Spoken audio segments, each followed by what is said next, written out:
Yeah, absolutely. I mean, you were ahead of your time in many ways, and ahead of a lot of the tools that are there now that make it a lot easier. So it's you kind of blazed a trail there, really. So well done on that. And then maybe would you give us a synopsis on the publisher parish software? I think that also has been very influential.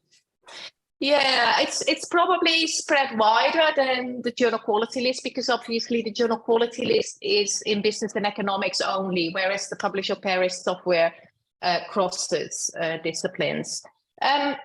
Publisher parish software is a free software program. It was created in 2006 to conduct citation analysis, but mainly to demonstrate my own citation impact after a failed promotion application to full professor.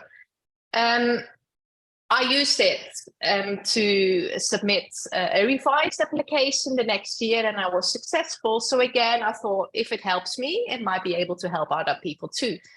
What surprised me, though, is that it's now used for many different purposes. It's not just used for citation analysis for individuals, but also for literature reviews, for bibliometric analysis, people preparing for job interviews, finding target journals to submit their articles to, maybe locating the best academic with the right experience as a reviewer, as a keynote speaker, as an examiner.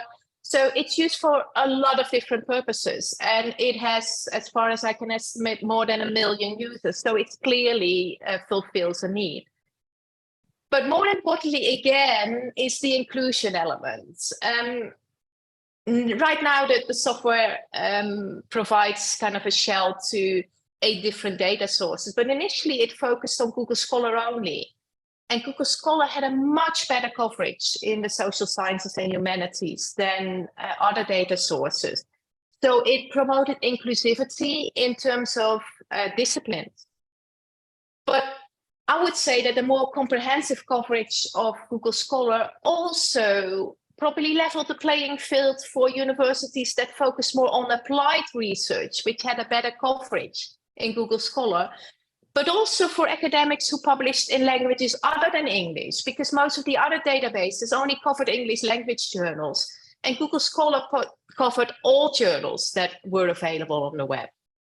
And it also actually helped individual academics, because in some countries, it helped expose academic systems that were not exactly meritocratic.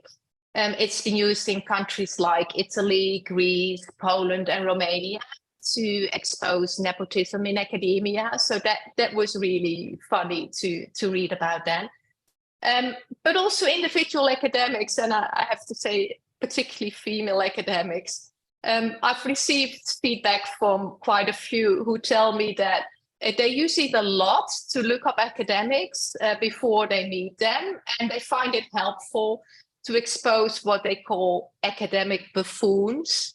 So academics whose image management skills probably exceed their research skills and their publication profile. So being able to look these people up before you meet them can really help.